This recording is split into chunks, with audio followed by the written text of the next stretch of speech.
Missing person mystery. A family holding out, hoping to get answers about a young man who vanished without a trace. His sister is plastering the community with posters only to discover that someone is taking them down. Andrea Isom live in Madison Heights tonight with more on her plea for answers in both these mysteries. Andrea?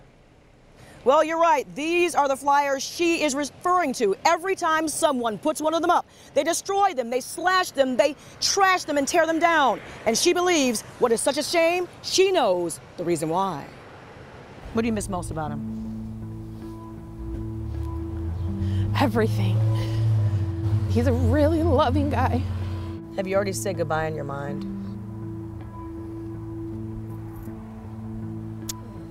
Kind of.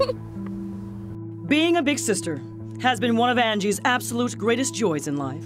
But these last 6 months have also been one of her greatest heartbreaks and one hell of a burden to bear. Do you think he's still alive? I don't think he would just disappear for 6 months without contacting me. No way. I hope he is, but I just don't think so. It was August when 31-year-old Donnie Martin III of Madison Heights simply vanished without a single trace. Donnie was last seen in the 10-mile into Quinder area, and his dad is scared to death that his son's opioid addiction could be the reason why he's another person missing in Michigan. An injury on the job led to prescriptions for pain, which led to Donnie doing drugs much more lethal, stuff he scored in the streets. In a rough and tumble part of town, we're told, John Arn State Fair, on the city of Detroit's east side. Hardest part about being here for you is what, Angie?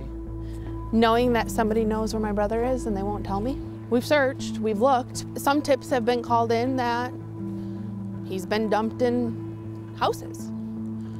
So we're doing what we can to find him. This house here, you have been all through it. Mm-hmm.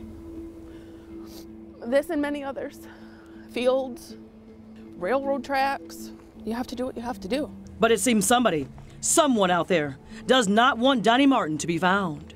I think this is the 4th time putting up just at this gas station. You put up flyers and they disappear. They take him down. His name at the top part will just be ripped in half. The tape part will still be up on the bottom and top of the poles, but the main part will be gone. Why do you think that is? If somebody knows. It's already gone from the State Fair and John R. poll. Detective Hartunian put him up just about a week and a half ago. Detective Hartunian with Madison Heights PD walked me through the case, step by step, of what the cops have done to try to locate Donnie. Loaded up 40 officers and dogs and walked the streets. Conducted interviews and followed up on every lead, the latest one coming in just last week. Somebody calls in a random tip, you hold on to that little bit of hope. Yeah. And then it just doesn't pan out. The lives of Angie and her family have been threatened out here on these streets. Some people do not want them snooping around this neighborhood. You afraid? No. Why not?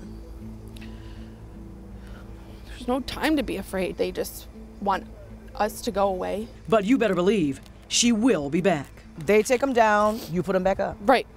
Eventually they're gonna get tired of me. Though this sister will never ever get tired and will never ever give up on looking for her baby brother. Now we just need to find him. I know.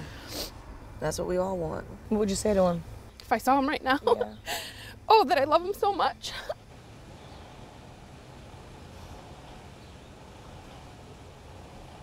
I'll tell you what, for people that don't want to see these flyers, too bad, because the family wants to make it even bigger by getting a billboard. If you know anything at all about the disappearance of Donnie Martin, you need to do the right thing. You'd want someone to do it for you, right? Call Crime Stoppers, call police. You don't have to tell them who you are, you just tell them what you know. Reporting live, I'm Andrea Isom, 7 Action News. Now, Andrea, I heard her say that a tip came in that gave her a lot of hope. What was that tip that came in to police last week?